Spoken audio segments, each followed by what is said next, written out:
Gold trusted gold buyers మీరు తాకట్టు పెట్టిన బంగారాన్ని విడిపించి ఈ రోజు ఉన్న మార్కెట్ ధరకు కొనబడను. లో కళ్యాణ్ తర్వాత మళ్ళీ ఎవరు favour? Demon Pawan.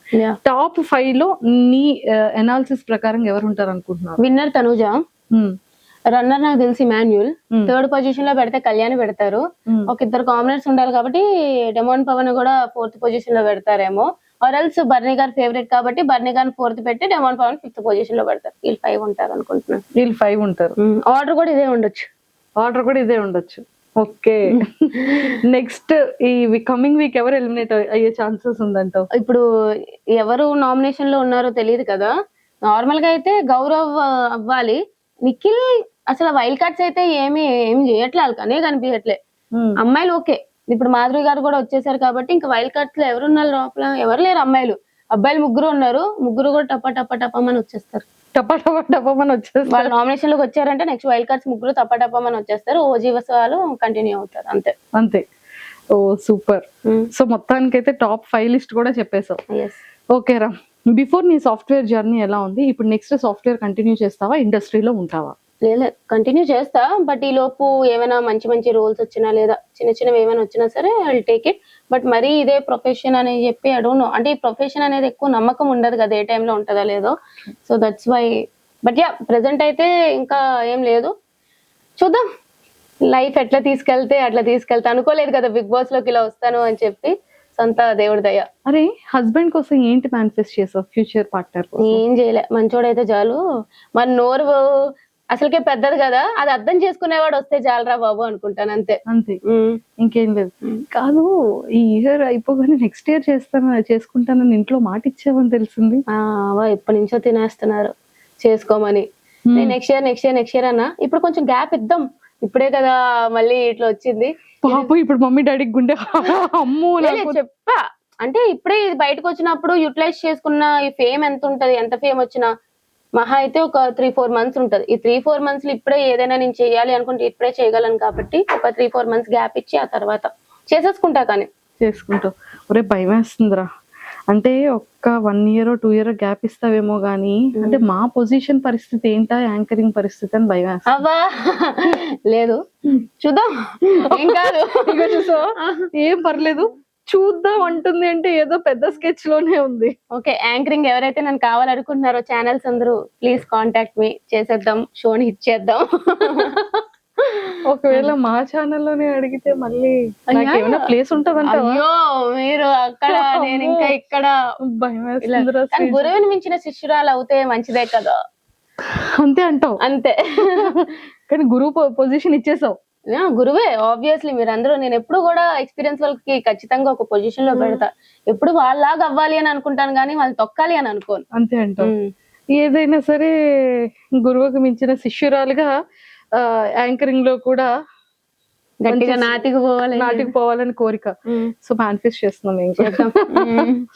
Super, all the very best. Thank you. ఏంటి ప్రమోషన్లు కూడా స్టార్ట్ చేసావని విన్నాను, యాడ్స్ చేస్తున్నావంట, కమర్షియల్ షూట్స్ అప్పుడే స్టార్ట్ అయ్యాయంట. అవుతాయి. జ్యువెలరీస్, రెస్టారెంట్స్, కాలేజెస్, ఇన్స్టిట్యూషన్స్, ఏంట్రా ఇది? ఏం లేదు కానీ ఏవో చిన్నవి స్టార్ట్ చేస్తున్నాను అని తెలిసింది. సో అయితే ఓపెన్ ఆఫర్ అందరికి ఓపెన్ ఆఫర్. నేను ప్రెసెంట్ ఖాళీగా ఉన్నాను, ఒక జాబ్ లేదు, ఏం లేదు. మీరు ఇచ్చే ప్రమోషన్లు, కొలాబరేషన్స్ అన్ని కూడా కలిపి చేద్దాం, వైరల్ చేద్దాం. మొత్తానికి అయితే ఫైనల్ గా కమర్షియల్స్ లో, యాడ్స్ లో, అన్నిట్లో స్టార్ట్అప్ చేసేస్తాం. సరే, all the very best. Thank you. అది కూడా ఏమైనా ప్రమోట్ చేస్తావారా? కమర్షియల్స్ ఏదైనా సరే చేయమంటే ఐఎమ్ ఆల్వేస్ రెడీ. అందరూ కూడా. అంటే మాకేమైనా ఫ్రీగా అంటే జాబ్లెస్ అక్క, జాబ్లెస్. అమ్మో, చూసారు కదా అక్క, నో అక్క. మరి నీ నెక్స్ట్ గోల్స్ ఏంట్రా శ్రీజ?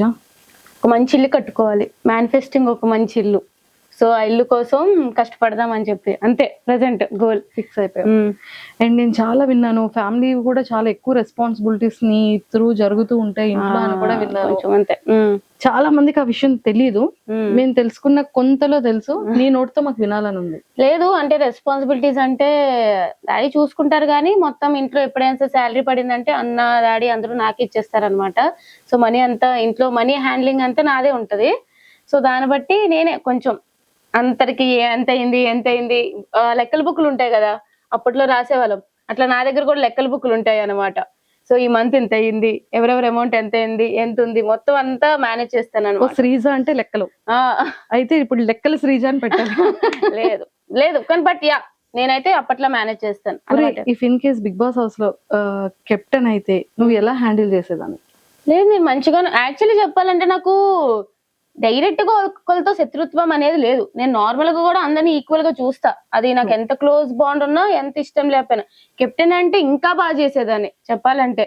ఓనర్స్ టెనెన్స్ గా ఉన్నప్పుడే నేను టెనెన్స్ కి ఫేవర్ గా హెల్ప్ చేసి కెప్టెన్ చేసి సంజనా గాని చేసినప్పుడు నేను కెప్టెన్ గా చేసుంటే ఇంకా బాగా చూసుకునేదాన్ని హౌస్ ని. ఎవ్రీ వన్ ఈజ్ ఈక్వల్ అన్నట్టు బాగుండేది. ఆ వీక్ అంతా ఎంటర్టైనింగ్ గా ఉండేది అని ఫీల్ అయ్యేదాన్ని. అంతే. సో బిగ్ బాస్ హౌస్ లో బాగా ఎంటర్టైనర్ ఎవరు? ఇమాన్యుల్. సో అంత స్పాంటేనిటీగా ఇమాన్యుల్ మీరిద్దరు ఒక ఇది చేశారు. తర్వాత సంజన గారు నీ కోసం బెస్ట్ యాక్టర్ యాక్ట్రెస్ చేశారు. అంటే కొంచెం ఎవరైనా పని చేసే వాళ్ళు ఉండంటే నేను కూడా ట్రై చేస్తాను అనమాట. But Emmanuel best entertainer. తను ఉంటేనే హౌస్ లో కొంచెం నవ్వుల పండుగ అయితే ఉంటూ ఉంటది. ఎస్. అరే అంత డిప్రెస్డ్ అయ్యావు కదా, ఫ్యామిలీ మెంబర్స్ కానీ పెద్ద ఫ్యామిలీ అమ్మ తరపున కానీ నాన్న తరపున కానీ పెద్ద జాయింట్ ఫ్యామిలీ, నీ రిలేటివ్స్ కానీ మీ పెద్దమ్మలు మీ పిన్నిలు అక్కలు బాబాయిలు అందరిని అలా చూడగానే ఒక ఐ ఫెస్ట్ అయింది ఆ టైంలో. అంటే నీ గురించి వాళ్ళు చేసే సపోర్టింగ్ కానీ అండ్ ఎవ్రీథింగ్ మా అమ్మాయి అని కానీ, అండ్ చాలా ప్రౌడ్ మూమెంట్ కదా. సో నీ ఎలిమినేషన్ నువ్వు ఎంత హార్ట్ కి తీసుకున్నా అంతకు మించి హార్ట్ కి వాళ్ళు తీసుకున్నారు. చాలా చెప్పాలంటే మా ఇంట్లో వాళ్ళు ఎవరు కూడా బిగ్ బాస్ చూడరు. ఎవరో మా అత్తలు ఇద్దరు చూస్తారు తప్ప ఎవ్వరు చూడరు. నా కజిన్స్ తో సహా నేనే చూసేదాన్ని ప్రతి ఇయర్. అలాంటిది బిగ్ బాస్ కి నేను వెళ్ళాక వాళ్ళని టీవీలో చూస్తున్నారు, మన అమ్మాయి అక్కడ టీవీలో చూస్తుంది అంటేనే చాలా హ్యాపీ ఫీల్ అయ్యారు. అలాంటిది వాళ్ళకి అన్ని వీక్స్ ఉన్నా అనేది లేదనమాట. అక్కడ వరకు వెళ్ళడమే గొప్పగా ఉంది.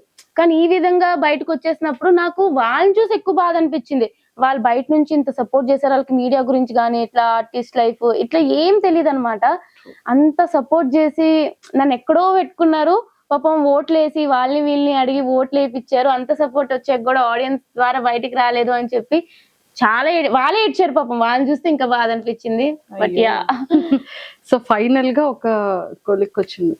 సో యాక్టింగ్ ఆపర్చునిటీస్ ఉన్నా కూడా చేయడానికి రెడీగా ఉన్నావు. ఫిలిమ్స్ అయినా రెడీగా ఉన్నావు.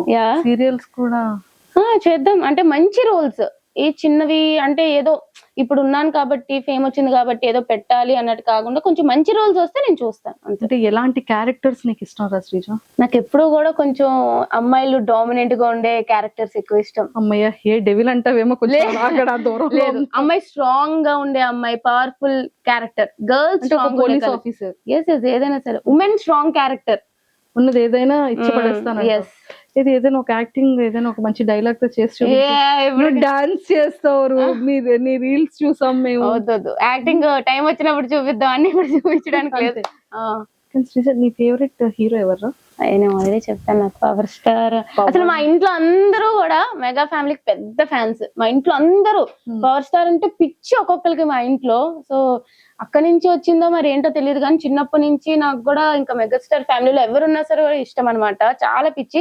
ఇంకా పవన్ కళ్యాణ్ గారు అంటే ఇంకా పిచ్చి మాకు. ఒరే ఇన్ కేస్ ఈ బిగ్ బాస్ ఫినాలి అయిపోయిన తర్వాత ఒక ఫ్యూ మంత్స్ లో లేకపోతే ఒక ఫ్యూ డేస్ లో పవన్ కళ్యాణ్ గారిని కలిసే ఒక ఆపర్చునిటీ, మేనిఫెస్టింగ్ వచ్చింటే బాగుంటది చాలా. అంతే నిజంగా చాలా కావాలి. అసలు ఫస్ట్ పవన్ కళ్యాణ్ గారిని ఇలా ఇలా ఎదురుగా పవన్ కళ్యాణ్ గారు ఇలా వస్తున్నారు, నువ్వు ఇలా చూస్తున్నావు, ఇప్పుడు ఏం మాట్లాడతావు? ఏం మాట్లాడండి సార్, మీరంటే నాకు చాలా ఇష్టం. నాకు యాజ్ ఎ హీరోగా కాకుండా జనరల్ గా యాజ్ ఎ హ్యూమన్ బీయింగ్ గా అతను చాలా ఇష్టం అనమాట. నాకు చిన్నప్పటి నుంచి మనకి ఏంటంటే అతని హీరోలా చూస్తాము, బట్ పెద్ద అయ్యాక ఆయన నిజం లైఫ్ లో కూడా హీరో అని తెలుసుకున్నప్పుడు అప్పుడు ఇంకా అభిమానం పెరిగిపోద్ది అనమాట. సో యాజ్ ఎ పొలిటీషియన్ గా గానీ యాజ్ ఎ హ్యూమన్ బీయింగ్ గా గానీ అతను చాలా నాకు ఇష్టం అనమాట. Your all time favourite. Yes.